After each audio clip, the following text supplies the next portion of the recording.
ಕರಾವಳಿಯಲ್ಲಿ ಬಿಜೆಪಿಗೆ ಮತ್ತೆ ಹಿಂದುತ್ವ ಬಂಡಾಯದ ಬಿಸಿನ. ಲೋಕಸಭೆ ಚುನಾವಣೆಯಲ್ಲಿ ಕೇಸರಿ ಪಡೆಯಲ್ಲಿ ಬಂಡಾಯ.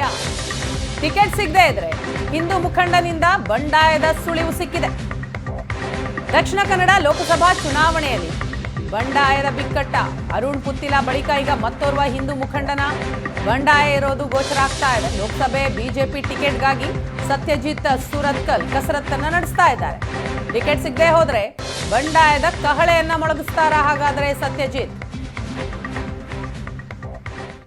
ನೀವು ಕಾರ್ಯಕರ್ತರ ಜೊತೆಯಲ್ಲಿ ಮಾತನಾಡಿದರೆ, ಸಾಮಾನ್ಯ ಜನರಲ್ಲಿ ಹೋಗಿ ಮಾತನಾಡಿದರೆ ಖಂಡಿತ ಆ ಎಲ್ಲ ಪ್ರಭಾವಿಗಳಿಗಿಂತ ಮುಂಚೂಣಿಯಲ್ಲಿ ನನ್ನ ಹೆಸರು ಬರ್ತದೆ. ಈ ವಿಶ್ವಾಸ ನನಗಿದೆ. ಆತ್ಮವಿಶ್ವಾಸ ಹೇಳ್ತಿರೋ ಅತಿ ವಿಶ್ವಾಸ ಹೇಳ್ತಿರೋ ಅದು ಎರಡೂ ಅಲ್ಲ.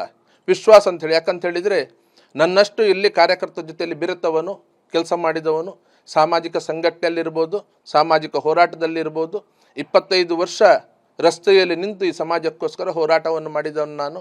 ಮೊಕದ್ದಮೆಗಳನ್ನು ಅದಕ್ಕೋಸ್ಕರ ಹಾಕಿಸಿಕೊಂಡಿದ್ದೇನೆ. ಜೈಲಿಗೂ ಹೋಗಿ ಬಂದಿದ್ದೇನೆ.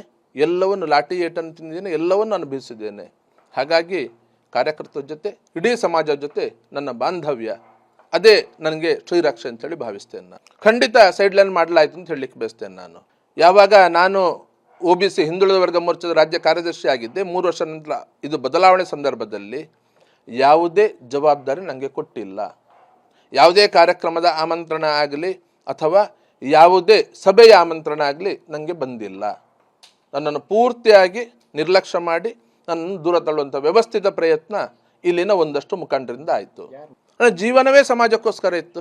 91ರಿಂದ 2016 ತನಕ 25 ವರ್ಷ ಹಿಂದೂ ಜಾಗರಣ ವೇದಿಕೆಯಲ್ಲಿ ನಿರಂತರವಾಗಿ ನಾನು ಓಡಾಟ ಮಾಡಿದ್ದವನು. ಹಿಂದುತ್ವದ ನೆಲೆಗಟ್ಟಿ ಇದು. ಜನರು ಹಿಂದುತ್ವದ ಆಧಾರದ ಮೇಲೆ ಓಟು ಹಾಕ್ತಾರೆ.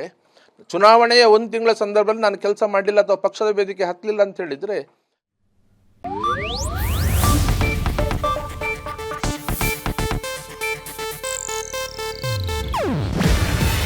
ಇದು ಏಷ್ಯಾನೆಟ್ ನ್ಯೂಸ್ ನೆಟ್ವರ್ಕ್ ಪ್ರಸ್ತುತಿ.